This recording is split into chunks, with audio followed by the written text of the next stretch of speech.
Hello friends, कैसे हैं आप लोग। उम्मीद करता हूं कि आप सभी लोग अच्छे होंगे। तो आज की वीडियो में आपके लिए लेकर आ चुका हूं प्रश्न क्रमांक पहला से प्रश्न क्रमांक 23 तक के संपूर्ण उत्तर 12वीं अर्थशास्त्र के। तो वीडियो में लास्ट तक बने रहिए। यदि चैनल पर नहीं तो प्लीज़ चैनल को सब्सक्राइब कर लीजिए। तो चलो हम इसके आंसर की तरफ बढ़ते हैं। तो प्रश्न क्रमांक पहले का उत्तर हो जाएगा, पहले के पहला में व्यक्तिगत इकाई, दूसरा अ और ब दोनों, तीसरा का आंसर हो जाएगा शून्य, चौथा इनमें से कोई नहीं, पांचवा उत्पत्ति के साधनों का, छठवां परिवर्तनशील अनुपातों का नियम। अब हम प्रश्न क्रमांक दूसरा का उत्तर की तरफ बढ़ते हैं, जिसमें पहले का आंसर हो जाएगा दीर्घ, दूसरा यू, तीसरा औसत, चौथा कम कीमत में, पांचवें का आंसर हो जाएगा निम्नतम निर्धारित कीमत, और क्वेश्चन नंबर छठवें का आंसर हो जाएगा एन। इसके बाद हम प्रश्न क्रमांक तीसरा की तरफ बढ़ते हैं, जिसमें सही जोड़ी दिया गया था। तो यहाँ पर इसका सही जोड़ी मिलान करना है। यहाँ पर इसका आंसर दिया गया है, आप वीडियो को पॉज करके भी नोट कर सकते हैं या फिर इसका स्क्रीनशॉट भी ले सकते हैं। आपके पास दो ऑप्शन है, तो उम्मीद करता हूँ कि आप नोट कर लिए होंगे। अब हम क्वेश्चन नंबर चौथे की तरफ बढ़ते हैं, जिसमें पहले का आंसर हो जाएगा सकल राष्ट्रीय उत्पाद, दूसरा में जीडीपी यानी सकल घरेलू उत्पाद, तीसरा पंजाब नेशनल बैंक, चौथा रिजर्व बैंक ऑफ इंडिया, पाँचवें में यहाँ पर आंसर दिया गया है। आप इसका स्क्रीनशॉट ले लीजिए, पाँचवा छठवा और यहाँ पर सातवां दिया गया है। इसके बाद हम नेक्स्ट क्वेश्चन जो कि है क्वेश्चन नंबर पाँचवा की तरफ बढ़ते हैं, जिसमें सत्य सत्य लिखना है। तो यहाँ पर आप इसका स्क्रीनशॉट ले लिए होंगे, उम्मीद करता हूँ। पहले का सत्य, दूसरा सत्य, तीसरा असत्य, चौथा सत्य, पांचवा सत्य, और इसके बाद लास्ट क्वेश्चन है क्वेश्चन नंबर छठवा, जिसमें असत्य आएगा। अब हम क्वेश्चन नंबर छठवा की तरफ बढ़ते हैं, जिसमें पूछा गया है सकारात्मक अर्थव्यवस्था किसे कहते हैं। तो सकारात्मक अर्थव्यवस्था की वह शाखा है जो आर्थिक घटनाओं का विवरण की चिंता करता है। यह तथ्यों और कारणों का प्रभाव व्यवहार संबंधों पर केंद्रित है। इसमें अर्थशास्त्र के सिद्धांतों के विकास और प्रशिक्षण शामिल है। अब हम क्वेश्चन नंबर सातवां की तरफ बढ़ते हैं, जिसमें सीमांत उपयोगिता पूछा गया था।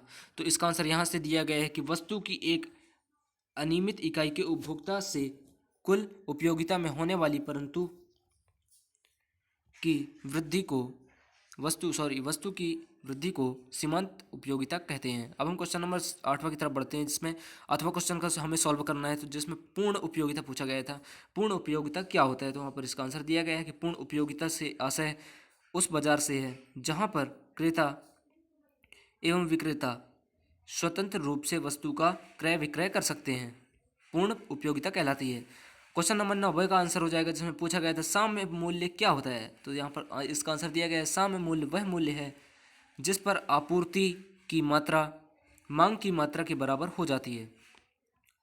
अब क्वेश्चन नंबर 10वें का अथवा उत्तर देखते हैं, जिसमें अल्याधिकार अल्पाधिकार है।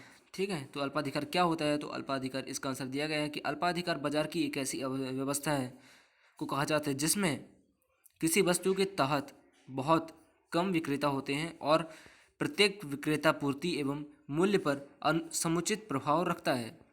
क्वेश्चन नंबर 11, जिसमें पूछा गया था पूंजीवादी अर्थव्यवस्था किसे कहते हैं, मतलब सॉरी इसके कितने प्रकार होते हैं। तो पहला निजी संपत्ति का, दूसरा आर्थिक स्वतंत्रता। क्वेश्चन नंबर 12 का आंसर यहाँ पर दिया गया है प्रति व्यक्ति आय किसे कहते हैं। तो किसी एक वर्ष में देश की राष्ट्रीय आय में उस वर्ष में देश की जनसंख्या का भाग देने पर प्राप्त मान को प्रेरित व्यक्ति आय कहते हैं, प्रति व्यक्ति आय कहते हैं, जिसे हम प्रति व्यक्ति आय बराबर होता है राष्ट्रीय आय बटे जनसंख्या। क्वेश्चन नंबर 13 का आठवां का आंसर हो जाएगा बैंक। बैंक किसे कहते हैं। तो बैंक एक ऐसी संस्था है जो ऋण की सुरक्षा को ध्यान में रखते हुए ऐसे व्यक्तियों को उधार देती है, उसकी आवश्यकता पड़ती है जिसके पास व्यक्तियों द्वारा अपनी अतिरिक्त राशि जमा की खाती हो, ठीक है, खाता हो। इसके बाद क्वेश्चन नंबर 40 का अथवा आंसर दिया गया है बजट का क्या अर्थ होता है। तो बजट शब्द की उत्पत्ति फ्रेंच शब्द बटुआ से हुई है, जिसका अर्थ है छोटा चमड़े का थैला अथवा बटुआ जिसमें सरकार की आय एवं व्यय का ब्यौरा होता है। क्वेश्चन नंबर 50 का अथवा आंसर दिया गया है कि विदेशी विनिमय की दर क्या कहलाती है। तो विदेशी विनिमय दर एक देश की मुद्रा की एक इकाई का बदले से दूसरे देश की मुद्रा की कितनी इकाइयां मिल सकती है इसकी माप होती है। क्वेश्चन नंबर 40 का अथवा यहाँ पर आंसर दिया गया है। उम्मीद करता हूँ कि आप स्क्रीनशॉट ले लिए होंगे या फिर इसको पोज करके नोट डाउन भी कर सकते हैं, ठीक है। तो व्यक्तित्व इकाइयों का अध्ययन, सूक्ष्म चरों का अध्ययन, और तीसरा पॉइंट व्यक्तिगत मूल्यों का निर्धारण। चूंकि ये 3 नंबर का क्वेश्चन, इसलिए 3 पॉइंट इसके लिए बेहतर होंगे। व्यक्तिगत इकाइयों का अध्ययन। व्यष्टि अर्थव्यवस्था की पहली विशेषता है यह है कि यह व्यक्तिगत इकाइयों का अध्ययन करती है। व्यष्टि अर्थव्यवस्था व्यक्तिगत इकाइयों का व्यक्तिगत समस्याओं का अध्ययन करते हैं, समस्त अर्थव्यवस्था के विश्लेषण के अध्ययन में सहायता करता है। दूसरा यहाँ और तीसरा यहाँ पर पॉइंट दिया गया है, आप इसका स्क्रीनशॉट ले लीजिए या फिर वीडियो पॉज करके नोट डाउन भी कर सकते हैं। चूँकि वीडियो काफ़ी लंबा हो रही है इसलिए मैं वीडियो को थोड़ा शॉर्ट में रख रहा हूँ इसको। क्वेश्चन नंबर 70 का अथवा आंसर दिया गया है, पूर्ति का नियम क्या होता है। तो यहाँ पर पूर्ति का नियम में कीमत और बिल्कुल सेम टू सेम यही जो लिखा गया है इसी को आपको पेपर में छाप देना है, ठीक है। तो पूर्ति का नियम में कीमत और पूर्ति का धनात्मक संबंध होता है। जब किसी वस्तु की कीमत बढ़ती है तो पूर्ति भी बढ़ जाती है, और यदि वस्तु की कीमत घटेगी तो पूर्ति भी घट जाएगी। यदि कीमत और पूर्ति में सीधा संबंध होता है जबकि कीमत और मांग में विपरीत संबंध होता है। क्वेश्चन नंबर 80 जिसमें पूछा गया था कि प्रत्याशित अथवा इच्छित निवेश वह निवेश है जो निवेशकर्ता यानी जो जैसे किसी भी फाइल को सबमिट कर रहा है वो, या फिर किसी भी वस्तु को खरीद रहा है, बस वही कहलाता है विक्रेता या फिर निवेशकर्ता, जो कि उसको प्राप्त करता है। किसी विशेष उद्देश्य की प्राप्ति के लिए आय तथा रोजगार के विभिन्न स्तरों पर करने की इच्छा रखते हैं। यहाँ पर इसका आंसर दिया गया है, आप इस वीडियो पोस्ट करके नोट डाउन कर सकते हैं। क्वेश्चन नंबर 90 जिसमें पूछा क्या गया था, संसाधनों का आवंटन लिखना है। संसाधनों का आवंटन लिखना है इसमें। और दूसरा पॉइंट है आय एवं संपत्ति का पुनः वितरण। तीसरा आर्थिक स्थिरता। तो यहाँ पर सबसे पहला पॉइंट संसाधनों का आवंटन यहाँ पर दिया गया है। आप सबसे पहले इसका स्क्रीनशॉट ले लीजिए क्रॉप करके वीडियो। सेकंड में पूछा गया है आय एवं संपत्ति का पुनर्वितरण लिखना है। तो यहाँ पर इसका आंसर दिया गया है, आप इसका स्क्रीनशॉट ले लीजिए। क्वेश्चन नंबर 3 आर्थिक स्थिरता किसे कहते हैं। तो सरकारी बजट का एक ऐसा उद्देश्य में आर्थिक स्थिरता बनाए रखना भी होता है जिसे हम आर्थिक स्थिरता कहते हैं। इसके बाद अगला क्वेश्चन जो कि है क्वेश्चन नंबर 20 का अथवा हमने सॉल्व किया है, मांग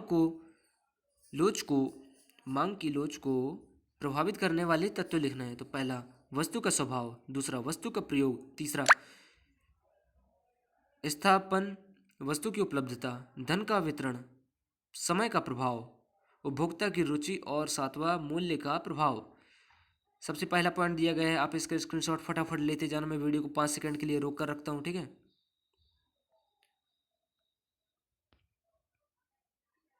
यहाँ पर धन का वितरण दिया गया है।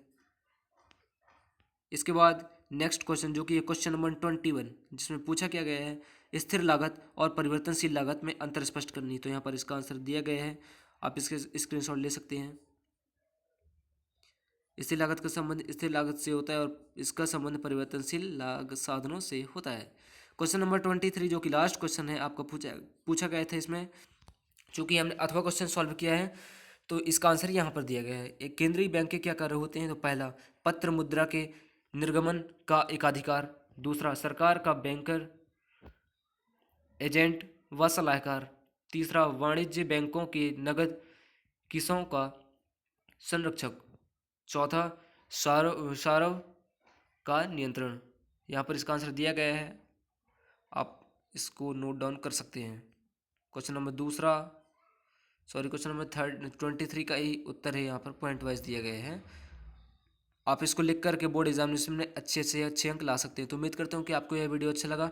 यदि वीडियो आपके लिए यूज़फुल रहा तो चैनल को सब्सक्राइब कर लें और इस वीडियो को लाइक करना मत भूलिएगा। तब तक के लिए धन्यवाद।